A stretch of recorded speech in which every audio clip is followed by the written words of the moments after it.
This is Ashley Turner, and she has her own jewelry making business called Georgia Gypsy. So Ashley, how long have you been making jewelry? I've been making jewelry for 1.5 years, like with my company, but I've made it for fun for a lot longer than that, probably like 5 years. What inspired you to start making jewelry? My mom took a class at like Michael's or some random craft store, and she just started making it. It was all over the house, and so I would go to boutiques and see jewelry would be like $100, and I was like, I'm just gonna make this myself. So that really inspired me to start making my own jewelry. Did you plan on your business prospering this much? No, I kind of just made it, or started to just make a little bit of extra money.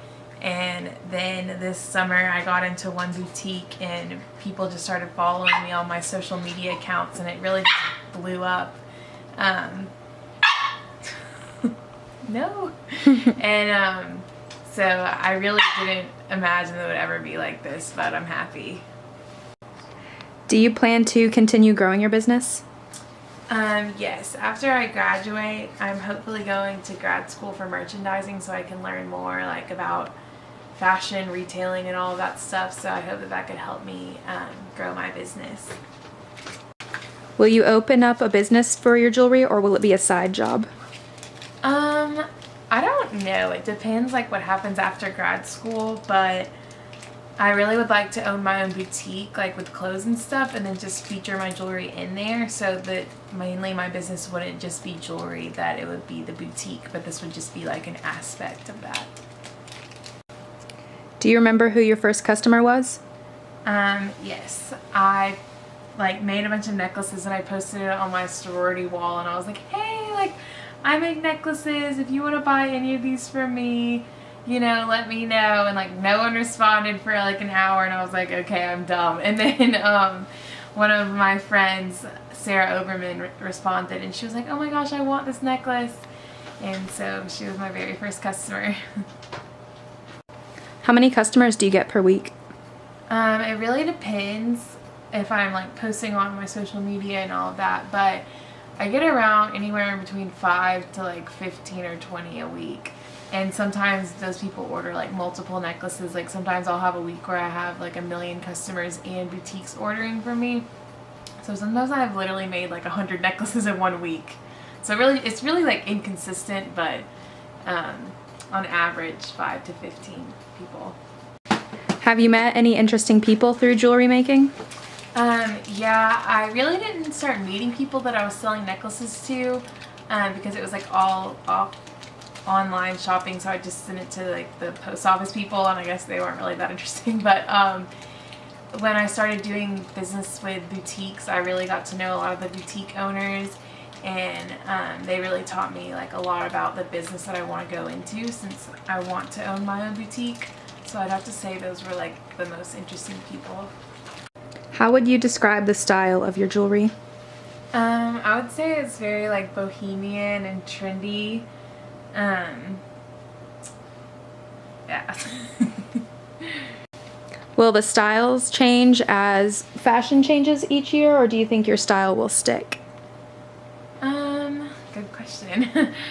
I really think that the bohemian look is really in, and I feel like it's gonna stay for a while. Just like look at brands like Free People and like American Threads.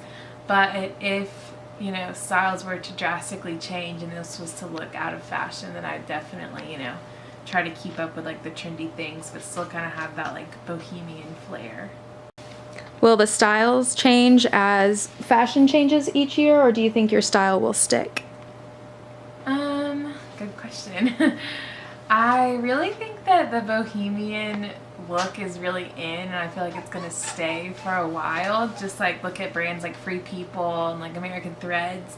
But if styles were to drastically change and this was to look out of fashion, then I'd definitely try to keep up with like the trendy things, but still kind of have that like bohemian flair. What was the best memory from your showcases? Probably just like being able to actually like do retailing like in person with all of the people that are buying my necklaces. So like I get to meet the people that are actually buying them, because usually it's just like through Etsy or like online, so I never really know who I'm sending it to. I just know a name. But like actually getting to like meet the customers and being like, oh, you should try this, and like helping them like put on the necklace and like seeing what type of people like what type of necklaces, that was probably like my favorite part. What kind of opportunities did showcasing your jewelry open up?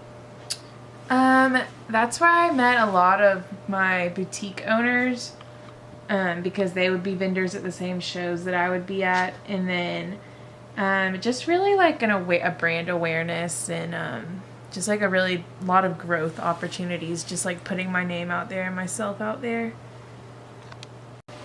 Who helped you finance all the jewelry to help get you started? My mom gave me $125. Well, she didn't give me a limit, but we went to the jewelry store and I knew I couldn't like, spend a lot. And so I bought $125 worth of stuff on her credit card. And then she was just kind of like, okay, like make the jewelry and then sell it. And then you just got to work it out. So I would make a necklace, sell a necklace, and I really wouldn't make much money at first. So sometimes I couldn't even like be making necklaces to sell because I wouldn't have enough money to like buy the stuff. But eventually I worked it out and saved up my money, so now I have like a good backup if necessary. Do you ever have anyone help you make the jewelry, or is it all you? I've had my mom help me with just like a few, like probably like once or twice if I'm like really stressed, but I make all of it because I just feel like this is like very delicate, and so I don't really trust other people to make this, because if it breaks, then that just kind of like looks bad on my end, so I'd rather just, even though it's annoying to make a million necklaces, I would rather just make them all myself by hand, just because I know that like each thing that I make is good quality.